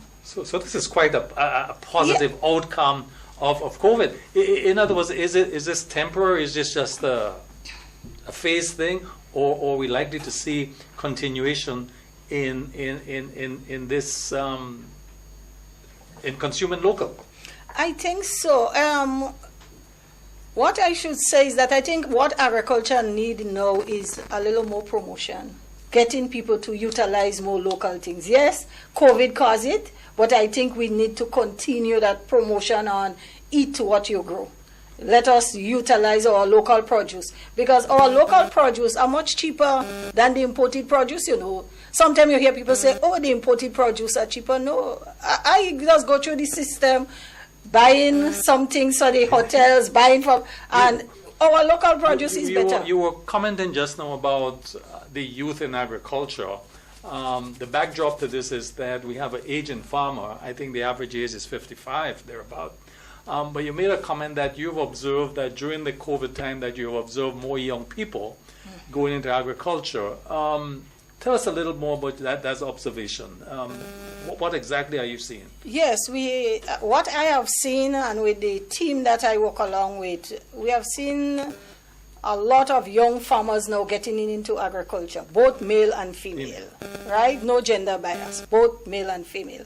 And because of what we do as Grenada, we assisted the farmers in installing the irrigation. We give them pumps. We purchase the irrigation through a Jeff project that we do. And also assistance that we get from the hotel to assist with the farmers. And we can meet our demand. And most of the people that come into us are young people. And what I observe is that young people only want a start and somebody to motivate them along and give them that guidance, and we will have a surge in getting young people back in agriculture. So there's hope. I'm on the ground, and I could tell you that. Take it for granted. Well, I know this. I want to go back to Brother Young. As you look at 2021, what challenges you see for the sector, your supply base in particular? Looking at MNIB as an organization, also as an institution, where is 2021, and what does your plan look like as you look at 2021?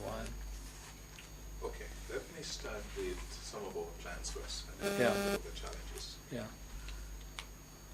We really want to engage the farmers more in 2020. And we think there's a lot to achieve with more engagement. One of the areas we want to concentrate on is contract farming, where we engage farmers to grow particular crops to deliver at a particular time period. And I think that would be very, very important to deal with the inconsistency that we see in the supply of produce. Sure, my friend Ms. Marisha will see it. You would have a particular crop for a short period of time, maybe 2-3 weeks, in abundance, heavy supply, and you don't know what to do with it. And then it disappears for about a month, 2 months. You cannot find a particular item. And then it reappears for 2-3 weeks again and disappears. And this happens from year to year. Every year it happens. If we could organize production, and I mean, we have to get farmers together, we have to work. Turn on your mic, please. Yeah. Sorry about that. I said a lot to that mic off. Right. So yes, and I was saying, we need to engage the farmers more. Yes? We want to deal with the challenge of the inconsistency in production, and we think contract farming would definitely help us in that regard. If we could bring the farmers together, organize the farmers, so you produce specific crop, specific time, at the right volume, we organize everybody, and we should be able to get that consistency in production throughout the year. So contract farming would be one of our emphasis for 2021. Another area we want to concentrate on is educating farmers in generating cost of production data. We think that is very, very important. How do a farmer determine what price he sells his product for if he cannot determine the cost of production? How much it costs me to produce a pound of cabbage? But stick a pin, can I interject here? Yes, you can. Farmers are price takers. You know, when you go to marketing board, you don't negotiate. Marketing board tells you it's $1 a pound or it's 50 cents a pound. When you go to grain crop, they tell you what the price is. I don't think farmers can negotiate. So it's important to know what your cost of business is. You should take a business approach. But the truth is, whether you go to the supermarket, whether you go to marketing board, whether you go to grain crop, the farmer does not determine the price. Farmers are price takers. Yes? Yes. Exactly. Yes. So that's not the reason to determine your cost of production is important. You know whether you operate into the loss or a profit. But how can we change this where farmers can negotiate? Well, that's not always the case, right? That's not always the case, because marketing board, we review price on a regular basis. Yeah. Quite often. I mean, we talk about the spike in production, the highs and the lows. Supply and demand. Right. When supply is low, the farmer demand the price, and we pay.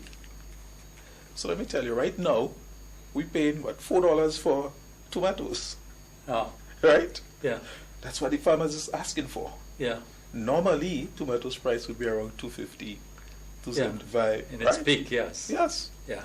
So farmers have their time when they demand, and they get their price. Well, one of the big issue, of course, and I don't know if you can comment here, is the question of predial larceny. Still is a major, major issue. You know, you go on your farm and the banana is off at the neck, or your tree, or your, you hear farmers complaining around the island about the predial larceny. We hear talk about introduction of technology, drones or cameras, or we know that the police, the law enforcement now is a bit more rigid. We hear more cases, more conviction, and this is good. But still continues to plague the industry, or to plague farmers, major, major loss. Are you satisfied with what's been done to address this issue of predial larceny? I know we have a new Minister of Agriculture, Honorable Peter David, and he's talked a lot about it and how they're going to focus on it, but how do we deal with this issue? Okay. Really? Can I go? Sure. All right. From what we're doing in marketing board, I think we have a program in place to tackle predial larceny head on. Yeah. We have a traceability program, and this is implemented and working, where everything that we purchase, we could trace it back to the farmers. And in that system, we're very careful as to who we purchase from. You have to be a registered farmer with your ID, and so on and so forth. Right? Our purchasing program is very rigid. So we don't purchase from any unknown buyer or any unknown supplier. So I think if we could replicate that traceability system throughout the industry, that will certainly help. Is it a problem? Maybe, Teresa, Ms. Marshall, what's your take on this, though? What are you hearing from farmers? Well, what are you? Well, what Mr. Young have some merits, but I think farmers are farmers' greatest enemies. Because being out in the field, if a farmer knows that he supplies you with cabbage on a weekly basis, basis at a standard price, and 1 week you called him and he don't have, you have to be out in the field to know that the farmer don't have cabbage, eh? Because most likely the cabbage could come from his neighbor farmer. And these are things that farmers telling you, that the farmers are some of the greatest enemies. So you as a purchaser, whether it's marketing board, whether it's grain rock, whoever it is, you have to be there to know when the farmer plants, when the farmer crop mature, and when you're ready to sell. And you have to know when his crop come to an end. So it's a collective responsibility. Yes, and everybody have to be on board. Yeah. Yes, Mr. Young talk about the farmer's ID and the traceability, but you have to have people on the ground. Because this is one of the concerns. You have to have people on the ground. Yeah. And marketing board, I could tell you that because I am on the ground there. I just meet your staff out in the field sometimes. You know, and I know how we operate because we work with a lot of the farmers, and I know sometimes the farmers will say, "Oh, Miss Marisha, marketing board called me. What we going to give you because you helping us?" Okay. So the competition is there. Well, one of the big issue, of course, is that export agriculture products, because we can't consume all that we produce, particularly volume. If it's salsa, if it's golden apples, there are certain products that we produce that it is too much to consume locally. Yeah. We have to export. Of course, COVID-19 would have impact on this in terms of borders, transportation. But in fact, we haven't touched on the fishing sector. Most of, in fact, the value of export of fish was more than nutmeg. To tell you how important the fishing sector is relative to the economy. But right now and in earlier in 2020, we had issues of no shipment. You know, so it meant that fishers couldn't go out to sea. But I'm raising the bigger point about export agriculture. What is market and board strategy on this? What is likely in the year coming? What can we expect would be export? What commodities? What produce we would be exported next year? Okay. Well, the big thing in export in agriculture now is soursop. Mainly to the U.S. market, and that market cannot get enough of that item. So I think soursop is well taken care of, right? The other crops are more seasonal, right? And we're talking here about our mangoes, our golden apples, breadfruit to a lesser extent. These are the major crops that BC export, Grenada exports. There are potential for other crops, all right? But I think one of the hindering factor is our price. Let's look at ground provision, for example. There's a demand for things like dashing. Dashing especially. Yeah. There's a demand for dashing. However, our farmers demanding $1.75, $1.50 for dashing, it makes it difficult for us to access the market. When you have St. Vincent right there, you can purchase dashing from the farmers in St. Vincent when production is up at as low as 80 cents. So we're not competitive. We're not competitive. Yeah. And then you have to think about it. You have other islands like Jamaica, Haiti, Central America, competing for that U.S. market. And it's economy of scale also. Of course. That makes it very difficult for us. So yes, with the traditional export, golden apple, mangoes, and so on, that market is there. And during the season, of course, we would have export of those crops. Of course, we have our challenges with those products going to certain market. Golden apple and the fruit fly issue. That has not been resolved yet, the fruit fly issue? Well, to a certain extent. There is a process of irradiation where the golden apple could be channeled through a particular source. It would go through irradiation process. Right. and through that it can enter the U.S. market. But we have Canada, we have the UK, and it's open. We don't have that problem. Mango, mango is challenged by the mango seed weevil. Yes. And again, there is issues in exporting that product to the U.S. But the UK. I mean, one of the, and we're coming close to the end of the program, one of the issues we have, of course, even with citrus, we have the greening, disease. What is the local demand like? What is this local supply like? We know that the ministry has a project in which they plan to bring in new material and restart the industry, so to speak. But given COVID-19 and vitamin C in terms of citrus, any analysis of the supply in Grenada, albeit the greening disease? Well, I don't know much about the greening disease, how far the ministry reach. I know they're doing some work on it, but I don't know to what extent they are now. But I know that there is a high demand for citrus, whether it's orange, mandarin, grapefruit, and so. There is a very, very high demand. I don't think we could get enough of these type of fruits. Okay. And let me just add to that. As Marish was saying, high demand. But at the same time, we're seeing a low supply of the product as compared to previous years. Okay, of course, the main season is expected to come on in the new year. So January, February. January, February is the main season. Colleagues, any closing comment? It's the end of the year. We're just about to start a new year. I mean, one of the questions we have, is the government putting enough resources in the agricultural sector?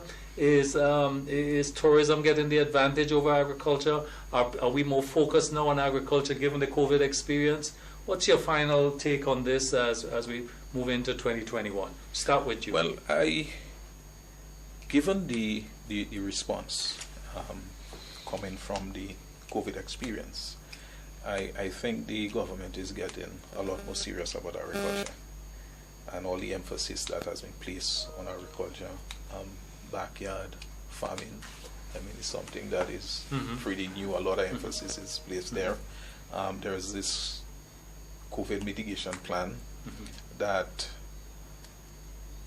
really shows that the government is placing a lot more emphasis on agriculture now than it has done in the past. So I think we've learned our lesson from that COVID experience. Final say. Well, what I would like to say is to encourage the farmers to continue farming, because once we are a nation that is alive, we need food, because without food we cannot survive. So we have to continue agriculture. We have to do it in a more strategic way to ensure that we have food at all time and for all of the Grenadians and those outside, so that when they come in on holiday we have food to feed the nation. Yeah. So out in the field, I see that there are farmers that show a lot of interest, and I think with the new minister now, he's out there. I met with him once or twice. We were out, and I think with that push that he has and the drive, and as he said, next year, 2021, is the year of organizing and implementation. I hope he keep to that word, and I know that we have farmers that are ready, and as I mentioned to him that wherever possible my service is needed, I'm willing to serve. Well, I mean, we need 5 more of you, or at least just 1 more of you. But I want to thank both of you, Brother Young, Ms. Marishaw, MNIB manager, manager of GrenCrop, for being here. GrenCrop, and for sharing your experience and what's happening in the field. Viewers, that's all the time we have. I want to thank you very much for joining us this evening. I want to thank Sherry and Noel and her team at GIS and all the technicians and staff for putting this all together. I want to wish all a very, very happy new year, a safe 2021, and again, thank you for sharing your time with the GIS. Thank you very much. Have a good evening.